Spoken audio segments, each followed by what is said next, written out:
నర్సింహులు ఓ నర్సింహులు జై కాంగ్రెస్ జై కాంగ్రెస్ చెయ్యి గుర్తుకే చేతులెత్తండి అన్నారు. మన తెలంగాణ రాష్ట్ర ప్రభుత్వ సలహాదారు పెద్దలు గౌరవనీయులు వేం నరేందర్ రెడ్డి గారు వచ్చి మాట్లాడుతుంటే అన్ని మండలాల మన పార్టీ అధ్యక్షుడు నేను కూడా కలిసి అన్నను ఒక మాట అడిగినాం. అన్న ఇంత సీనియర్ నాయకుడు మొన్న మరోసారి ఎమ్మెల్యే అపాయింట్మెంట్ అడిగితే నన్ను అడగండి అని అంటే నాకు కూడా రిటైర్మెంట్ ఇవ్వండి. ఇంటికి పోతే భీమిరెడ్డి అన్నను గుర్తుపట్టాడు, రామ్మోహన్ రెడ్డి అన్నను గుర్తుపట్టాడు, అంజన్నను గుర్తుపట్టాడు, మన ఎంపీపీ సత్యమ్మను గుర్తుపట్టాడు, ఇక్కడ మోగులన్నను గుర్తుపట్టాడు. ఇక గుర్తుపెట్టినప్పుడు ఎందుకమ్మా మనం? మీరు ఏదో ఆపద నుండి వస్తారు, ఇంటికేదో మా బిడ్డకో మా కొడుకో బాధ ఉన్నది, నీ ఊరు గుర్తుండది, నీ పేరు గుర్తుండది, నీ పార్టీ గుర్తుండది, నీది ఏ ఊరు, నీది ఏ కాన్స్టిట్యున్సీ, ఎందుకు వచ్చినావు, నేను ఎంపీని, నీ బిడ్డ పెళ్లికి వస్తానా, నీ ఇంట్లో చావుకు వస్తానా, నేను ఢిల్లీకి పోవాలి అంటాడు. ఇదేం కథనమ్మా? ఓట్లు అడిగేటప్పుడు దండాలు పెడతాం, శిరస్సు వచ్చి నమస్కరిస్తామంటారు. ఇప్పుడు బాగా పొర్లుతాడు, మళ్ళా ఎలక్షన్లో మళ్ళీ మర్చిపోతాడు. 5 ఏళ్ల క్రితం ఎప్పుడైతే ఓడిపోయిండో 5 సంవత్సరాలు మన మధ్యలో తిరగాలి కదా. ఓడిపోయిన రామ్మోహన్ రెడ్డి అని ఎట్లా తిరిగిండు మరి 5 ఏళ్ళు? ఆయన ఇంట్లో పన్నాడా?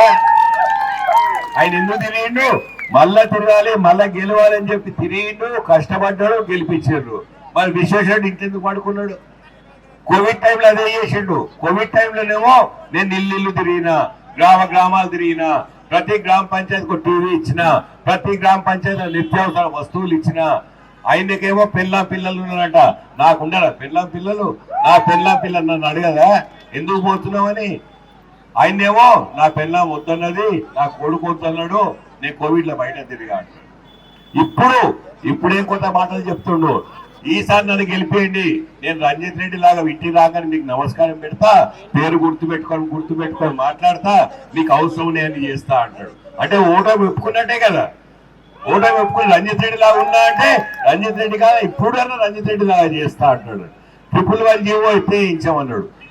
చేవెళ్ళలో ఉన్న 111 జీవో ఎత్తేసినాక 100 కొబ్బరికాయలు కొడతాను మొక్కి గుడికి పోయి 100 కొబ్బరికాయలు కొట్టాడు. అంటే ఓటమి ఒప్పుకున్నట్టే కదా. ఇన్ని విధాల ఇప్పుడు అందరికి కథలు చెప్తుండు. నేను రంజిత్ రెడ్డి లాగా నవ్వుతా, ఇప్పుడు కోపానికి రాను, మీకు అవసరం ఉంటే వస్తా, పెళ్లికి వస్తా, చావు ఇన్ని రోజులు ఎందుకు రాలేదు? మళ్ళా ఇప్పుడు ఓడిపోతాడు, మళ్ళా అడ్రస్ లేకుండా మళ్ళా పోతాడు, మళ్ళా 5 ఏళ్ళకి వస్తాడు, మళ్ళా అదే అంటాడు. నా మీద చెత్త ఆరోపణలు చేసే విశ్వేశ్వరరెడ్డికి ఇక్కడికి వెళ్ళి మళ్ళా సవాల్ విసురుతున్నా. కుల్కచర్ల అడ్డా మీద నా మీద నా ఆరోపణ ఇంకోసారి చేస్తే ఖబర్దార్ విశ్వేశ్వరరెడ్డి. ఏ ఆరోపణ చేసినా కూడా ఆరోపణ చేస్తే ఇదే గడ్డ మీదకి రా, రుజువు చేయి, ఒక్క రుజువు చూపెట్టవు, నేను దేనికంటే దానికి రెడీ అంటున్నా. ఇన్నిసార్లు చెప్తున్నా, మాటలు మాట్లాడుతాడు, తప్పించుకొని తిరుగుతూ ఉంటాడు. బిడ్డా విశ్వేశ్వరరెడ్డి ఇన్నిసార్లు చెప్తున్నా, ఇంకోసారి ఎక్కడైనా నా గురించి తప్పుడు మాటలు మాట్లాడితే నేను నీకు అప్పుడే చెప్పిన పరువు నష్ట దావా ఇస్తా, లేదనేమో నేను డిఫరెంట్ గా నేను కూడా గలీజ్గా మాటలు మొదలు పెడతా. మనం చదువుకున్నాం, విజ్ఞత ఉన్నోళ్ళం, సంస్కారం ఉంది, మంచిగుందామంటున్నా. నేను ఇన్నిసార్లు అబద్ధాలు చెప్తుంటాడు, ఊకే పదే అదే మాటలు మాట్లాడాల్సిన అవసరం ఏందని నేను అడుగుతున్నా. అందరం గట్టిగా మాట్లాడవచ్చు, నాకు కూడా కోపం వస్తుంది. లేని ఆరోపణలు చేయవద్దు. ఒక ఇంచు భూ కబ్జా చేస్తే నాకున్న భూములని రాసిస్తా అని చెప్పిన. నేనంటే భూ కబ్జా చేసిన. కోటలకు పెన్షన్లు ఇచ్చుకుంటూ పోతే 500 రూపాయలు గ్యాస్ సిలిండర్ మనం ఇయ్యమంటే బీజేపీ వాళ్ళు చెప్తున్నారు ఇవన్నీ బంద్ చేస్తాం. వాళ్ళు డైరెక్ట్ గా చెప్తున్నారు. మీరు బీజేపీ నాయకులు వస్తే మీ దగ్గర అడగండి. బీజేపీ పాలిత రాష్ట్రాలలో ఒకళ్ళ వినండి, దేశంలో చాలా రాష్ట్రాల్లో బీజేపీ ప్రభుత్వాలు ఉన్నాయి. ఇప్పుడు ఏ ఒక్క రాష్ట్రంలో అయినా ఇట్లాంటి సంక్షేమ పథకాలు ఇక్కడ ఉన్నాయా అని బీజేపీ నాయకులను అడగండి. ఎవరన్నా పిల్లలు యువత మేము బీజేపీ తోటి ఉన్నామంటే పిల్లల్ని అడగండి. ప్రతి సంవత్సరం 2 కోట్ల ఉద్యోగాలు ఇస్తాన్న బీజేపీ వాళ్ళు ఎక్కడ పోయినారని అడగండి.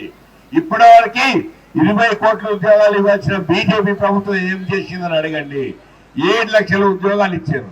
ఇవాళ 20 కోట్ల ఉద్యోగాలు బీజేపీ ప్రభుత్వం ఇస్తే మీ బిడ్డలకు అందరికి ఉద్యోగాలు వచ్చినాయా? మీ అందరి అకౌంట్లలో 15 లక్షల రూపాయలు వేస్తారన్నారు బీజేపీ వాళ్ళు. వేసిండ్రా?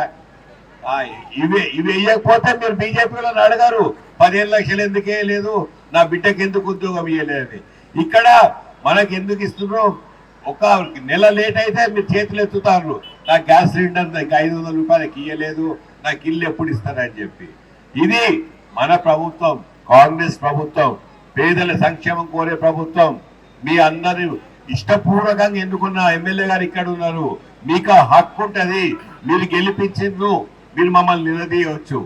అక్కడ బీజేపీ వాళ్ళు కేంద్రంలో ఉంటే వాళ్ళతో మాట్లాడే ధైర్యం ఎవరికి వస్తుంది? వాళ్ళేమో ఢిల్లీలో కూర్చుంటారు, మీరేమో ఇక్కడ బిక్కుమని కూర్చుంటారు. మీ సంక్షేమ పథకాలు ఏమంటే వాళ్ళు డబ్బులు ఇవ్వరు మనకు. అందుకే మన బతుకులు మనం బతకాలంటే, మన హక్కులు మన చేతిలో పెట్టుకోవాలి. మన ప్రభుత్వం మన చేతులు ఉండాలి, మన ఎంపీలు మన చేతులు ఉండాలి. ఇక్కడ రామన్నకి ఇప్పుడే ఎవరు నాకు ఇంగ్లీష్ రాదా, నేను డాక్టర్, నేను చదువుకున్న వాళ్ళకి విజ్ఞత ఉన్నది, అన్ని ఉన్నది, అట్లా మాట్లాడాలి, సంస్కారం ఉన్నది. లేని ఆరోపణలు నేను మొదలు పెట్టినా, అపోలో హాస్పిటల్ నువ్వేం చేస్తున్నావు, అక్కడ ఏం చేస్తున్నావు, ఆ భూమి ఏం చేసినావు, ఇది ఎందుకు మాట్లాడొద్దంటే ఆయన బిజినెస్ ఆయన చేసుకొని తప్పులు చేస్తే మాట్లాడాలి. ఎవరో మాట్లాడిందని ఏదో అన్నారని చెప్పి మాట్లాడొద్దు. అందుకే నేను మీ అందరి ముందు కాంగ్రెస్ పార్టీ అభ్యర్థిగా, కొత్తగా పార్టీలకు మీకు ఎందుకు చెప్తున్నట్టు నా గురించి మీరు బలంగా నమ్మాలి. మీ అభ్యర్థి తెల్ల కాగితం లాంటోడు, ఏ మచ్చ లేదు. ఎవరైనా ఆరోపిస్తే మీ దోస్తులు బీజేపీలో మాట మాట్లాడితే నన్ను పిలవండి, నాకు ఫోన్ చేయండి, నేను వస్తా, ఇదే అడ్డ మీద వస్తా. ఇక్కడ అంబేద్కర్ స్టాచ్యూ గారి ముందు నిలబడి వాళ్ళు ప్రూవ్ చేసుకుందాం. ఈ సవాల్ రెడీ అయితే మాట్లాడాలి ఎవరు, లేకపోతే ఇంకోసారి ఎవరు నా గురించి మాట్లాడదని చెప్తూ నాకు ఈ అవకాశం ఇచ్చిన ప్రతి ఒక్కరికి కృతజ్ఞతలు చెప్పుకుంటున్నా. నాకు షేర్లింగంపల్లి ఇంకో మీటింగ్ ఉంది, చాలా మంది అక్కడ ఆల్రెడీ రోడ్ షో ఉంది కాబట్టి వెళ్తున్నా, ఏం అన్యదా భావించొద్దు. నేను మళ్ళీ వస్తా. నా కోసం కాంగ్రెస్ పార్టీ కుటుంబ సభ్యులు